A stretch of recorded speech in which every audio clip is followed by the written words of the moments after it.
You know what she said? She said, get out of my way.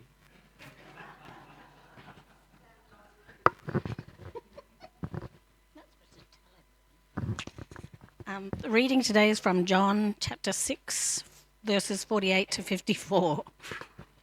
I am the bread of life. Your ancestors ate the manna in the wilderness, yet they died. But here is the bread that comes down from heaven, which anyone may eat and not die. I am the living bread that came down from heaven. Whoever eats this bread will live forever. This bread is my flesh, which I give for the life of the world. Then the Jews began to argue sharply among themselves. How can this man give us his flesh to eat? Jesus said to them, very truly I say to you, unless you eat the flesh of the Son of Man and drink his blood, you have no life in you. Whoever eats my flesh and drinks my blood has eternal life, and I will raise them up at the last day.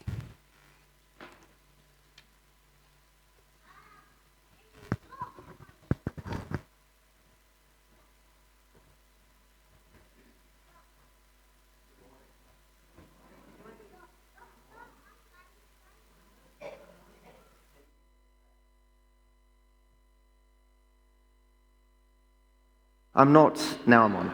Thank you. So, today you've prayed for us. Thank you for that. People have asked me, how has your time been at Nolamara? I'm talking about people from outside the church, and we just say we've been well received, so thank you. My first action as your interim pastor will be to lead a church camp next week for East Fremantle Baptist Church down in Bustleton. So, you won't see us next week.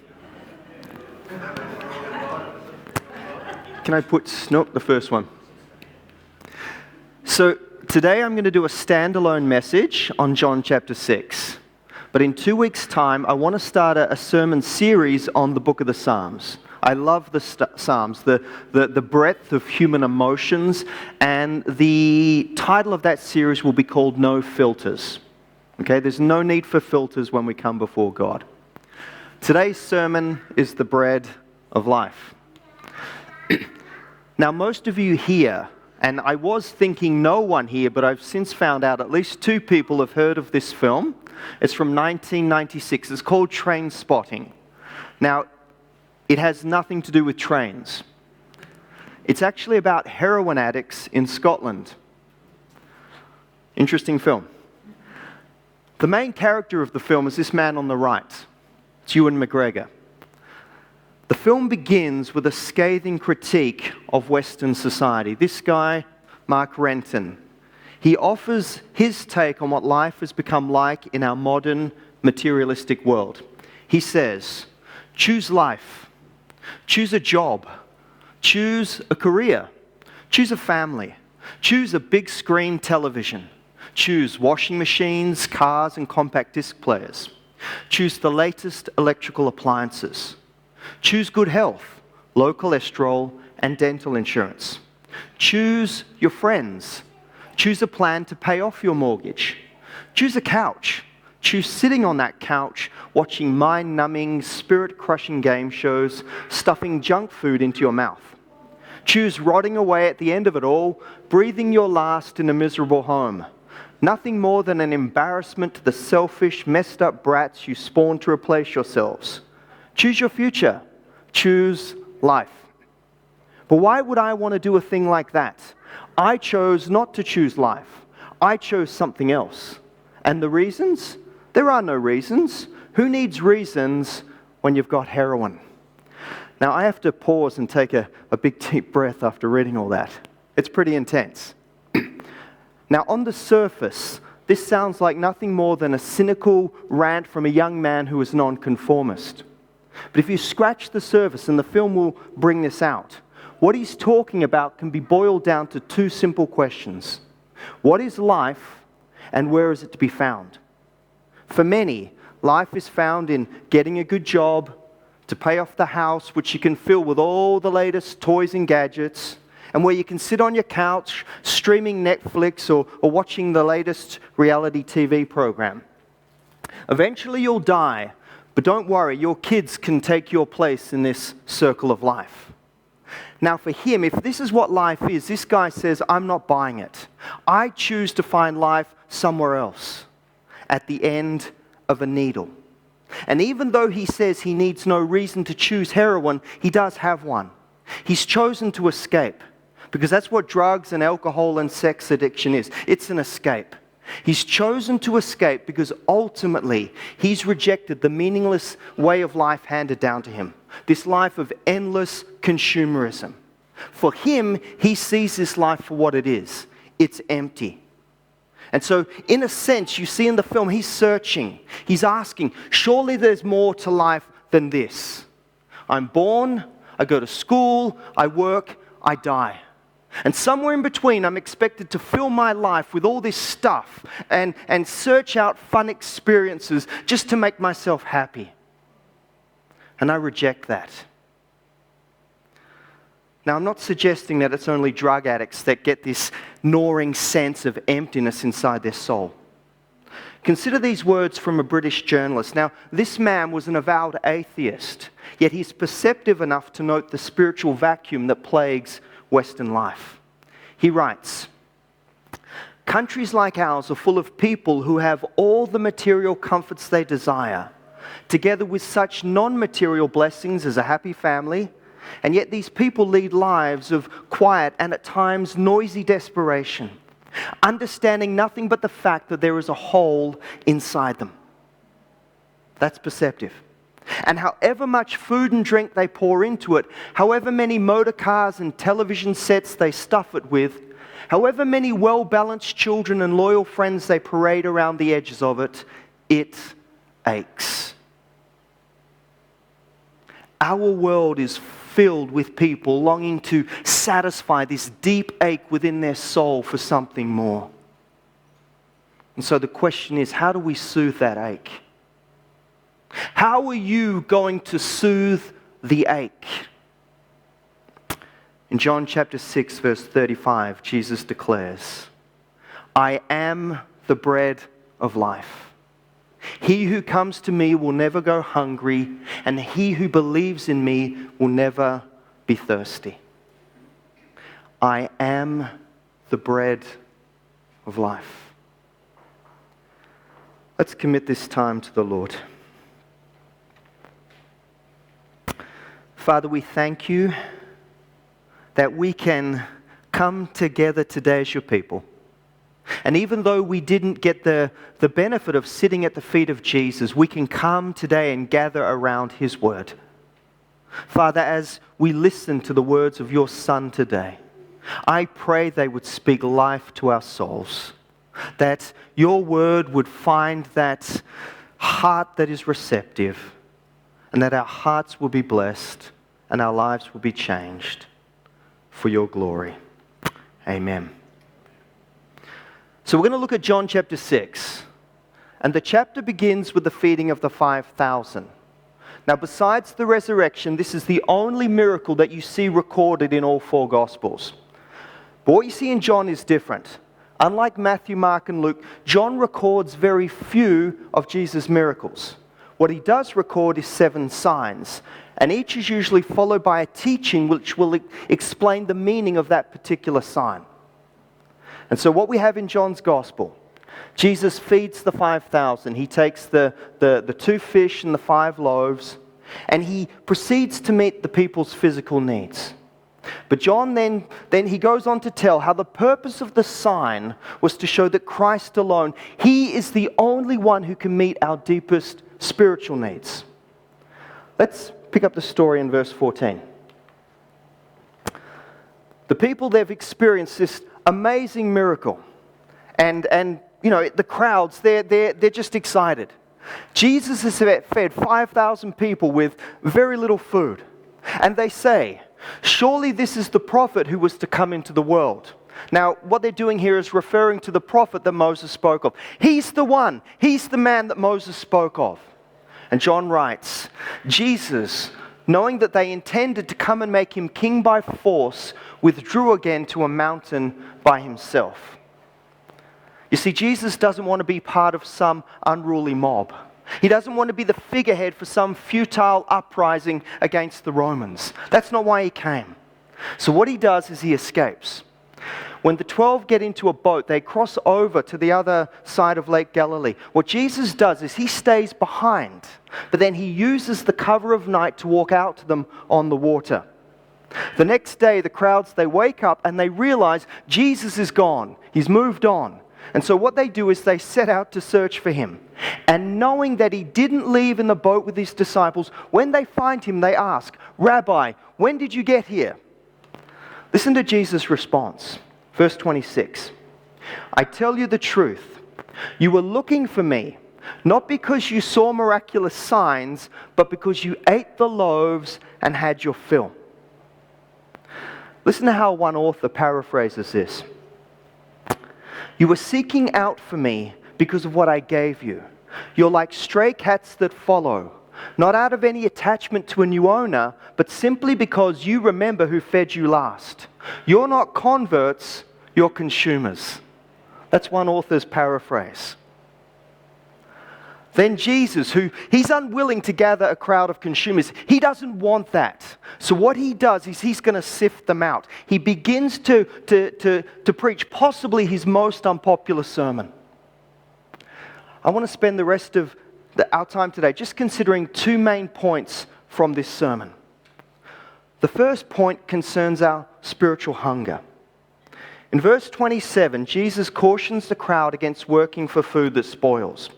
Basically, he's telling them, your real problem is not physical hunger. Your stomach might be empty. It might be growling and rumbling, but you have a much greater need. Instead, Jesus says, work for food that endures to eternal life. And the crowds, they're like, yes, we want this food. Give it to us. Tell us how to get it. And Jesus responds, I am the bread of life. He who comes to me will never go hungry, and he who believes in me will never be thirsty. Now understand this. He's fed them. He's satisfied them. They're expecting something material. Jesus instead offers himself. It's often said that there's a God-shaped hole in all of us. Listen to these words from King Charles. He once spoke of his belief that for all the advantages of science, there remains deep in the soul a persistent and unconscious anxiety that something is missing.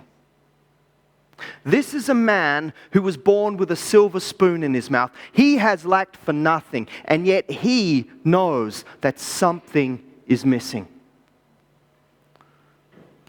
And for once, he and his late wife were in agreement. At a charity event, Princess Diana spoke, and I quote, "of an overwhelming sense of loss and isolation that undermines many people's efforts to survive and cope with the complexities of modern life. They know that something is missing." And so what do we try to do as fallen people? How do we try to fill that hole? Relationships, work, pleasure, more stuff. Give me the latest gadget. Maybe that will satisfy the need. And what do we find? We find that no matter what we pour in, somehow this leaves us with a sense that something is missing. It just doesn't cut it. And here's the problem. Given the pain of our emptiness, we are prone to satisfying the wrong needs. This is exactly what G.K. Chesterton meant when he wrote these words. Every man who knocks on the door of a brothel is looking for God. Let me explain what he's saying. He's saying the man who seeks out a prostitute he's doing that. He's knocking on that door because he realizes that something is missing.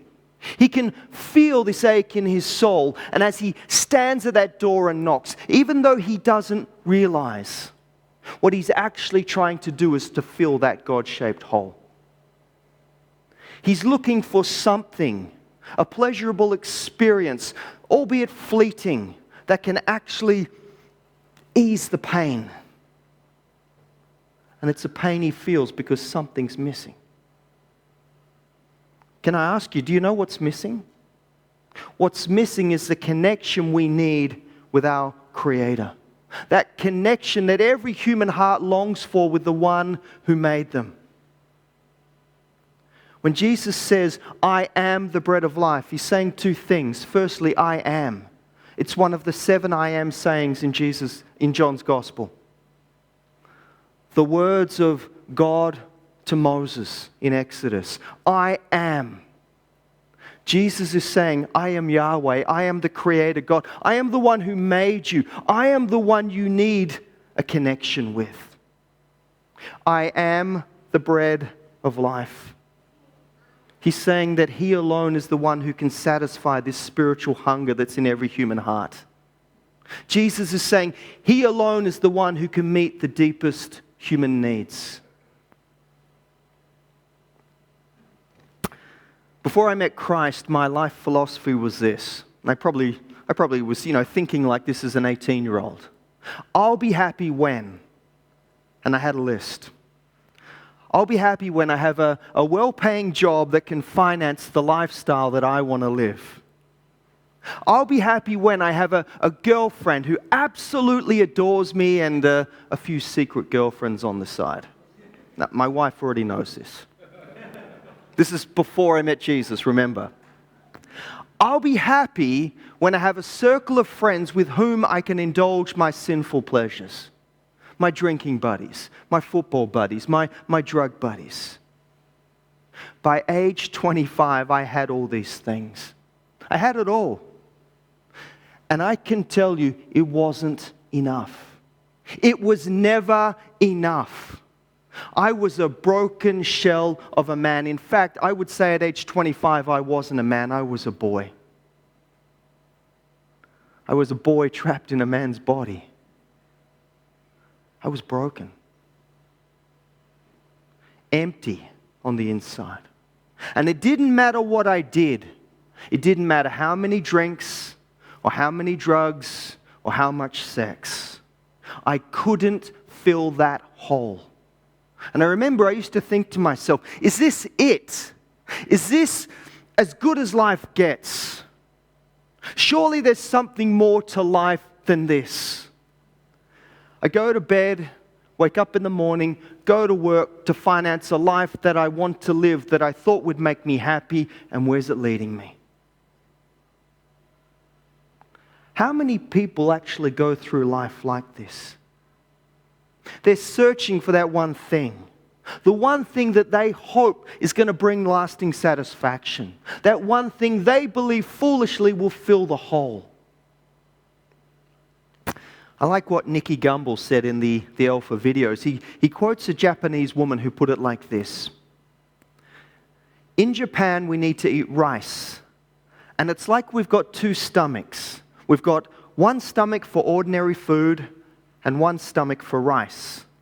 And however much ordinary food we eat, meat, potatoes, fruit, vegetables, we don't feel full. We don't feel satisfied until we eat rice. And Nicky Gumbel said this, if Jesus had been speaking to her, he'd have said, I am the rice of life. I'm the one alone who can satisfy this other stomach. Now, some of you may be familiar with this show, The Biggest Loser. That's the trainers. Young, fit, good-looking. That guy on the right, that was me before No, that was never me. I wish. That was me 25 years ago. No. In one of the seasons, what they did is this. They introduced whole families who were massively overweight. And what they did was this. They made each of the trainers spend 1 week with a family. This was something new. Now, this is reality TV. They've always got to push the envelope, try something different. And so for one whole week, the trainers were assigned a family and they had to eat what these people ate. Okay? Now understand, these guys, they're elite, disciplined people. They carefully control what they eat, and they've got these very strict training regimens. Okay, look at them. They're in peak physical condition. I'm not, they are. So for one whole week, they spend with the family, they eat what the families eat. And can I tell you, it was disgusting. Absolutely disgusting. Most of them were vomiting after each meal. They're ingesting toxins their bodies are no longer used to, and it was making them physically sick. It was like poison to them. By the end of the week, most of them had put on 10 to 15 kilos. I think the blonde girl in the white, she had this little pot, okay? Flat stomach, she put on this little pot. Well-honed muscle had turned to fat. Now here's my point. They're still eating food, but it was food that spoils. Jesus said, do not work for food that spoils, but for food that endures to eternal life. My experience is this. Even as Christians, we can look to fallen means to satisfy the hunger we feel in our souls. Is that your experience? As fallen people, we can look to food that spoils just to satisfy this hunger in our souls. So my question to you is this. What are you feeding on?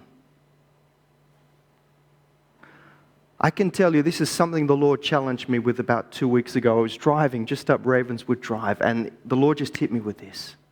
What are you feeding on? This is one of those questions where you need to search your soul. Only you can answer this.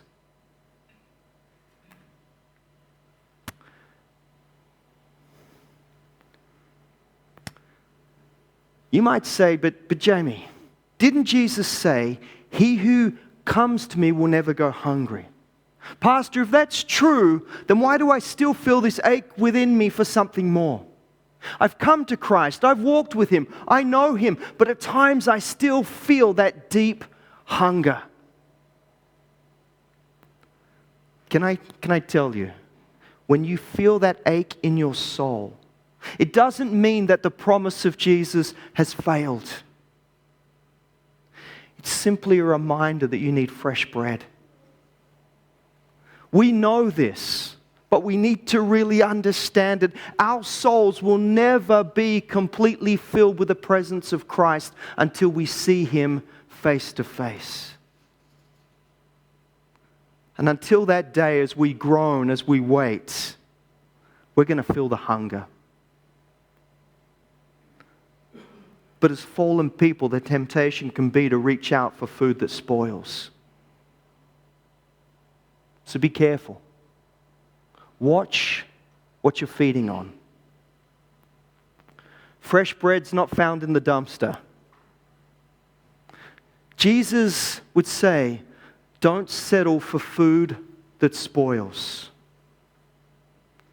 Settle for nothing less than the food that endures to eternal life. I am the bread of life. He who comes to me will never go hungry, and he who believes in me will never be thirsty. If you've come to Jesus, keep coming to Jesus. The second point I'd like to bring out from this chapter concerns eating this bread. And this is where things get uncomfortable. Jesus, He naturally wants people to come, but He doesn't want them to come as consumers. We've seen He's already rebuked the crowds. You only came because you ate the loaves and had your fill. And this is what consumerism does. Consumerism says, what's in it for me? Consumerism says, what do I get out of this? Consumerism puts me at the center. I once heard someone recently say that, for this generation where the person sees himself at the center of the universe, he's saying the problem is the center of the universe is getting pretty crowded. This is consumerism. We all put ourselves at the center. I once heard someone say, I tried Christianity, but it just didn't work for me. That's consumerism. One of the dangers of living in this materialistic society is that we may begin to drink from the well of consumerism. We may begin to believe, hey, maybe it is all about me. Let's pick up the conversation in verse 51. Jesus says, I am the living bread that came down from heaven. If anyone eats of this bread, he will live forever. This bread is my flesh, which I will give for the life of the world. Verse 52. Then the Jews began to argue sharply among themselves. How can this man give us his flesh to eat? Jesus said to them, I tell you the truth. Unless you eat the flesh of the Son of Man and drink his blood, you have no life in you. Whoever eats my flesh and drinks my blood has eternal life. For my flesh is real food and my blood is real drink. Now, just stop and think for a moment. Can you imagine if you went to someone on the street, a stranger, and said, my flesh is real food and my blood is drink? They'd look at you like you're cray-cray. That's young people talk for crazy. Do you ever notice that Jesus has this knack of saying things in a way that can be easily misunderstood? I found this interesting quote online, and it's one atheist's caricature of the Christian faith. He writes, Christianity is the belief that a cosmic Jewish zombie, he's resurrected after all, a cosmic Jewish zombie who was his own father can make you live forever if you eat his flesh and telepathically tell him that you accept him as your master. So he can remove an evil force from your soul that is present in humanity because a rib woman was convinced by a talking snake to eat from a magical tree. Can I tell you, that's not quite right. Now, I found this interesting because in his misunderstanding of the Christian faith, he mentions this issue of living forever by virtue of eating the flesh of Jesus. So was Jesus being literal? Was he inviting the crowd to indulge in cannibalism, or does he actually mean something else? Now, most of us will know bread was a staple at every meal in those days. It would have been very difficult for people to have a meal without bread. A meal was not a meal without bread. Many years ago, I had a Greek friend, and he said this, for Greeks, a meal is not a meal unless there's bread. Don't invite us if you don't give us bread, no matter how much other food.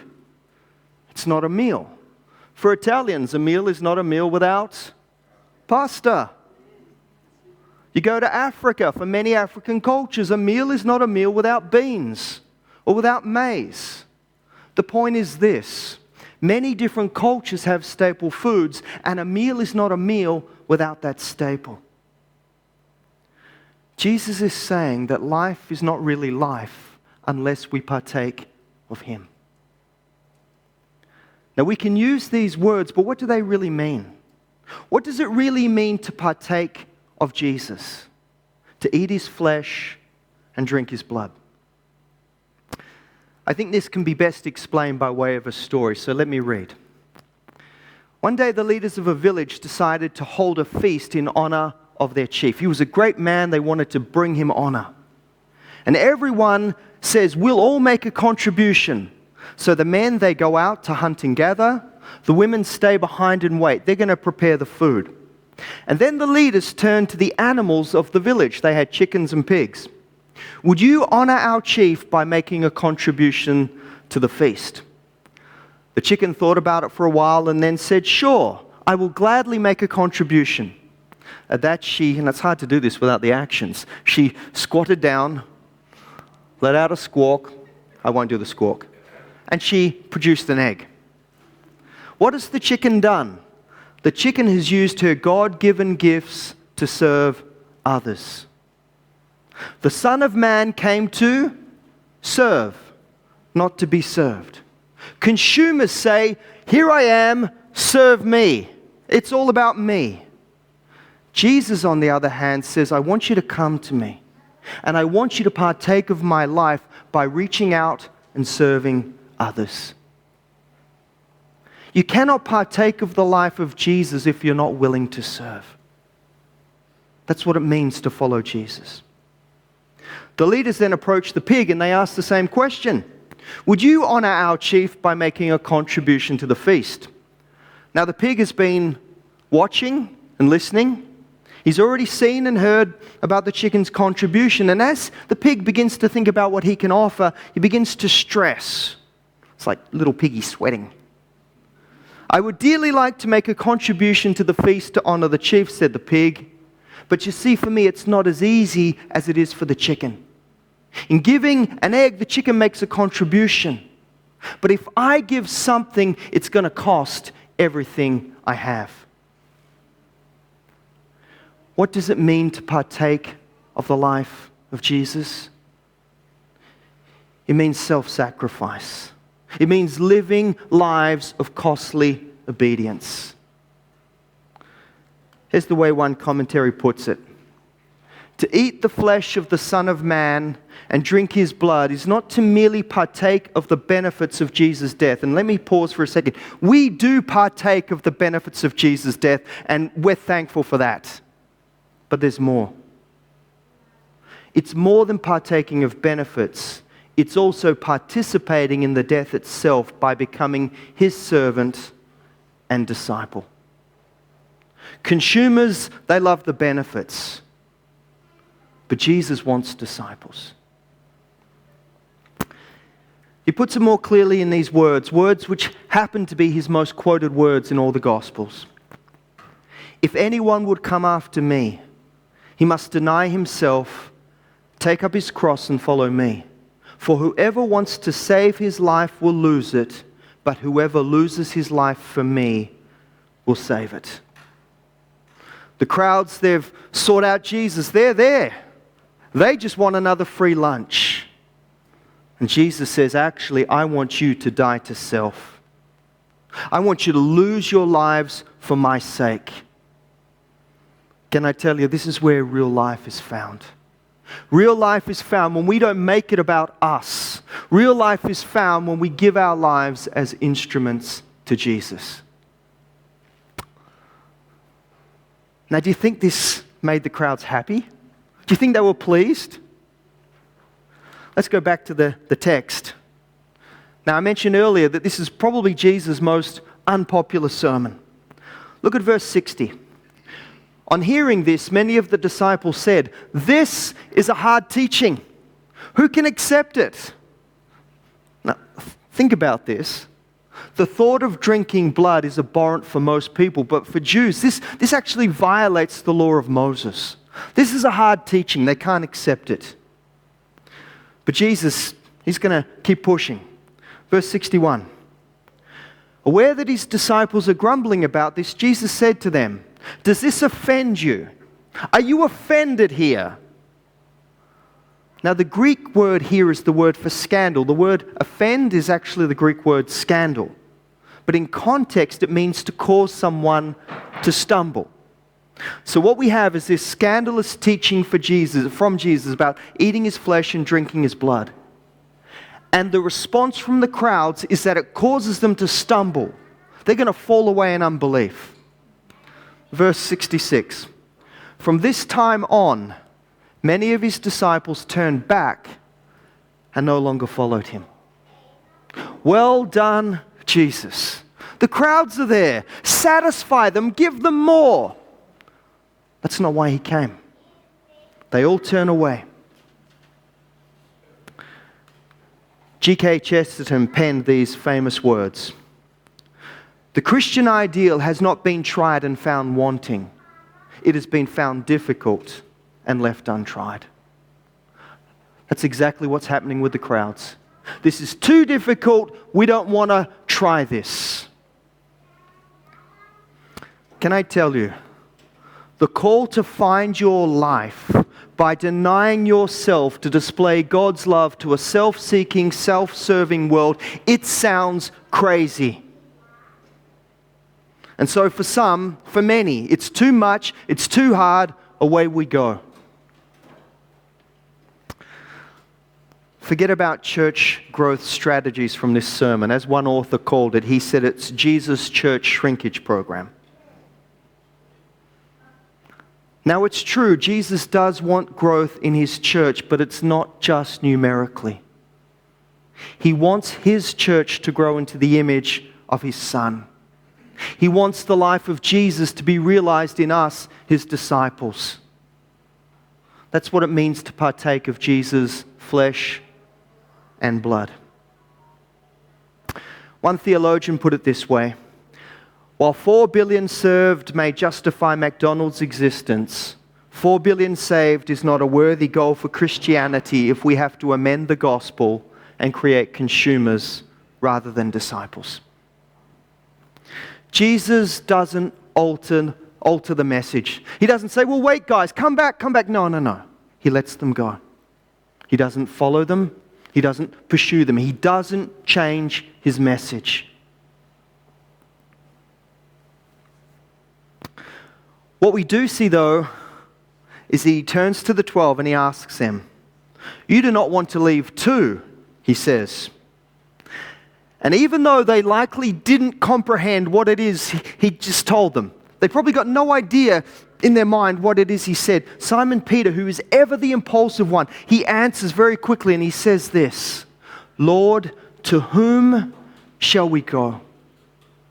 You have the words of eternal life. We believe and know that you are the Holy One of Israel. To whom shall we go? Peter's answer here reflects this sense that if you want to find life, there is no other way. There's nowhere else to go. Stop looking. Stop searching. There's nowhere else to go but Jesus. By modern standards, this is one of the greatest evangelistic failures of all time. Jesus failed. Thousands upon thousands of people have walked away. But there were 12 left. 11 of whom became the foundation of the church. Men who died as martyrs for a faith worth dying for. How? Because they found life. Let me close with this anecdote from Pastor Andy Stanley. He talks about how he once preached through John chapter 6. At the end, he left his readers with this one simple question: to whom shall we go? He said about a year later, he received a letter from a girl who was a freshman at college. Here she was, her very first week, her very first semester, and she's saying, everybody on campus is going crazy. Parties, drugs, sex. And she said, I'm alone there in my room and I'm thinking, maybe I'm missing out. And she says, I was wondering, they look like they're having fun. Maybe I should put my Christianity on hold for a while and join the party. Perhaps I can find life too in these carnal pursuits. And she writes, Pastor Andy, as I sat there, your question popped into my head. To whom shall I go? To whom shall I go if not Christ? Who? That night she reaffirmed her commitment to follow Christ in college. By the end of her first year, her freshman year, she'd established herself as a leader in her sorority. She started a Bible study and she'd actually led a few of her sisters to faith in Christ. She looks back and she says, that was the defining moment. That was the moment where I made that commitment, where I knew that I could not find life anywhere else but in Jesus. To whom shall you go? Jesus said, I am the bread of life. Whoever comes to me will never go hungry, and whoever believes in me will never be thirsty. Whoever eats my flesh and drinks my blood will have eternal life. When you feel that ache of hunger, to whom shall you go? Let's pray.